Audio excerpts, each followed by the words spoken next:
If you are a present Mac owner who is thinking about upgrading to a new Apple computer, you should know that there are several different ways that you can migrate your data from your old Mac to a new one. Today I'm going to teach you my favorite method to accomplish this, and best of all, you won't need to purchase any additional hardware to make it happen. That's coming up next on Tech Talk America.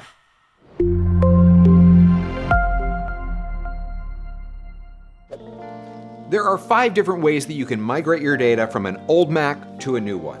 Those methods include Migration Assistant, Time Machine, Target Mode. You can manually move your data to something like an external hard drive, or you can move everything to iCloud Drive. While Migration Assistant is probably the easiest of these methods, the big problem with it is that it can bring a lot of junk with it. And that is the reason why today I'm going to teach you how to use iCloud to manually move your data so that when you buy your brand new Apple computer, all you need to do is sign in with your Apple ID and all of your stuff comes back automatically. If you are like most consumers, your data most likely consists of documents, downloads, music, pictures, contacts, calendars, reminders, messages, notes, bookmarks, applications, and whatever's stored inside Taxes 2018, which for some strange reason has a lot of video files in it.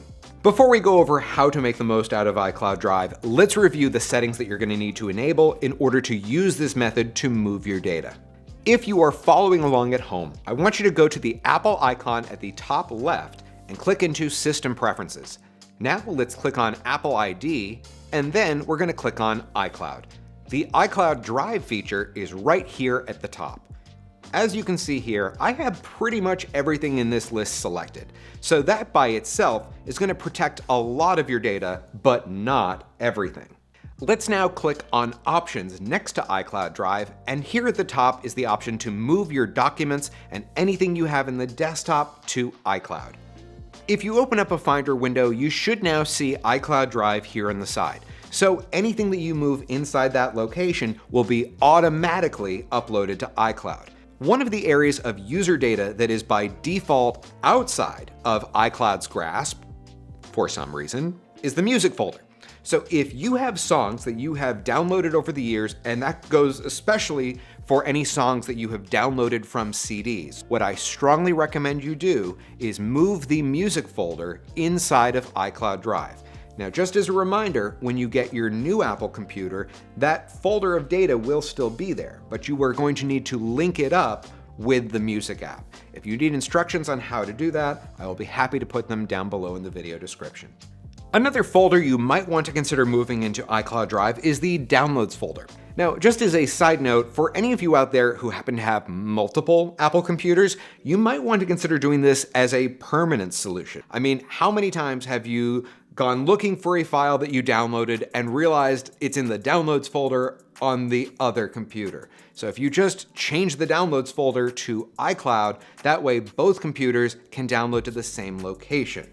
Again, just like with music, you just have to remember to go into each web browser and change the default location of where your files download to so that it's going into iCloud Drive.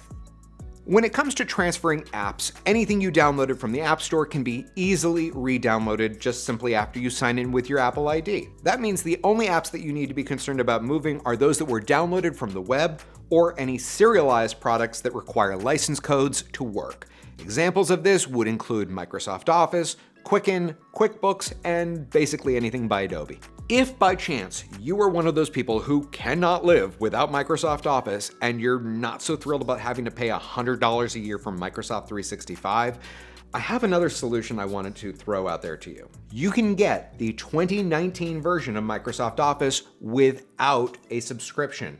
I have a link to that copy down below in the video description. Heads up, it's a bit of a pain in the butt to install. That part's on Microsoft.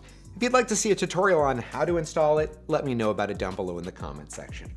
Another option is to consider using Pages, Numbers, and Keynote from Apple, which basically do the same thing, and if you have relatively basic needs, it might be a perfectly fine solution that costs nothing. Now, I have tutorial videos on all 3 of those apps. I haven't updated them in a couple of years, but basically it's all the same information. If you would like to make sure that the history of your past messages conversations from your old Mac comes over to the new one, in that case, you're going to definitely want to make sure that you are using iCloud to sync that data. Otherwise, when you get new messages on your new computer, the old conversations will be gone. To sync your messages using iCloud, you need to go into the Messages app, then go into Preferences, and here under iMessages, check this box to enable messages in iCloud. When it comes to moving your photos, that part is actually pretty easy. All you need to do is make sure that you are keeping your photos in the Photos app and make sure that you are using iCloud Photo Library. This setting, once again, can be found inside the Photos app. Then just go into Preferences, tap on iCloud, and make sure that this box is checked. Now, one very quick note, when you get your new Mac, I very strongly encourage you to utilize the optimization feature. That way, if you ever start to overfill your hard drive, your Mac can intelligently offload data to iCloud so that you don't blow up your new computer. Thank you so much for watching, everyone. I hope this video helps you with your transition to your new Mac. If you do have additional questions that you'd like answered, you can always book a 1-hour consulting session with me right through my website. That's techtalkamerica.com/private lessons. Thank you so much for watching, everyone. This is David A. Cox with Tech Talk America. Class dismissed.